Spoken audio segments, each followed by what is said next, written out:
యేసుక్రీస్తు వారి గురించి చదువుకోండి. యేసు ప్రభు వారికి మాట్లాడండి. దేవుని గొప్పదని మన కోసం ప్రాణం పెట్టి తిరిగి లేచారు. నమ్ముకోండి ప్రభుని యేసుక్రీస్తు వారు.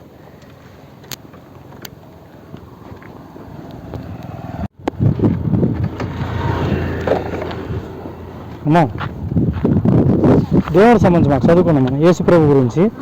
దేవుని గొప్ప దేవుడు మన కోసం ప్రాణం పెట్టి తిరిగి లేచారు. ప్రభువుని నమ్ముకోవడం వల్ల మనకున్న శాపాలు పాపాలన్నీ పోతాయి. ప్రభువుని నమ్ముకోండి అమ్మా.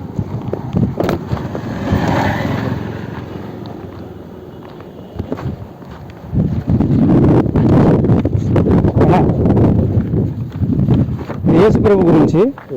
దేవుడు గొప్ప దేవుడు మన కోసం ప్రాణం పెట్టి తిరిగి లేచారు. యేసుక్రీస్తు అని నమ్ముకోవటం వల్ల మనకున్న పాపాలు కానీ శాపాలు కానీ పోతాయి. నమ్ముకోండి ప్రభువుని అందరికి వెళ్ళండి.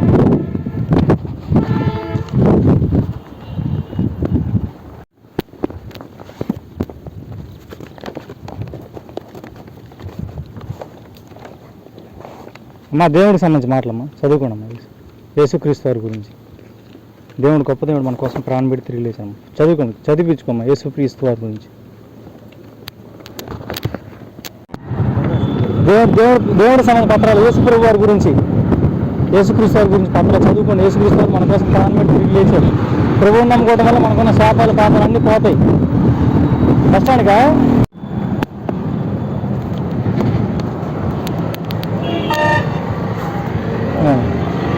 బాధ్యతను తీసుకున్నాను. మీరు అందరు కుటుంబంలో అందరూ తీసుకున్నారు కదా, మీరు కూడా తీసుకున్నారు. నేను స్వాత చేస్తుంటాను. దేవుడి పత్రాలు పంచుతూ ఉంటాను.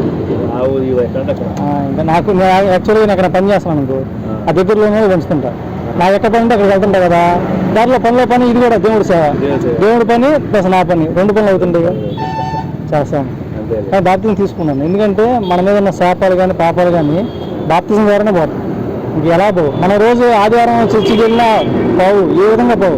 ముందు ఫస్ట్ మనం క్లీన్ చేసుకున్నాం. ఒళ్ళంతా శుభ్రం, నీళ్ళు పోసుకుంటాం. ఒళ్ళంతా శుభ్రం అవుతుంది. సెంటు కొట్టుకుంటే శుభ్రం అవుతుంది. శుభ్రంగా ఒళ్ళంతా కడుక్కు నీళ్ళు పోసుకుంటే శుభ్రం అవుతుంది. అట్లాగే మన పాపాలు శాపాలు పోవాలంటే బాప్తిజం ద్వారానే పోతాయి. నేను అంతకుముందు కూడా దేవుళ్ళకి రాలేదు. నేను వచ్చి 2 సంవత్సరాలు. దేవుళ్ళకి వచ్చి 2 సంవత్సరాలు కూడా అవ్వాలి. ఇంకా అప్పుడు ఉన్న బాధలు కానీ ఏదైనా కానీ యేసుక్రీస్తు వారి రక్తంతో కడగబడితేనే పోతాయి. అది జన్మతః వచ్చిన పాపాలైనా శాపాలైన కర్మలైనా ఫస్ట్ మనం శుభ్రం చేసుకోవాలి. శుభ్రం చేసుకోవాలంటే ముందు ఏ బాప్తిజం తీసుకున్నాం. సరేనా? అమ్మా.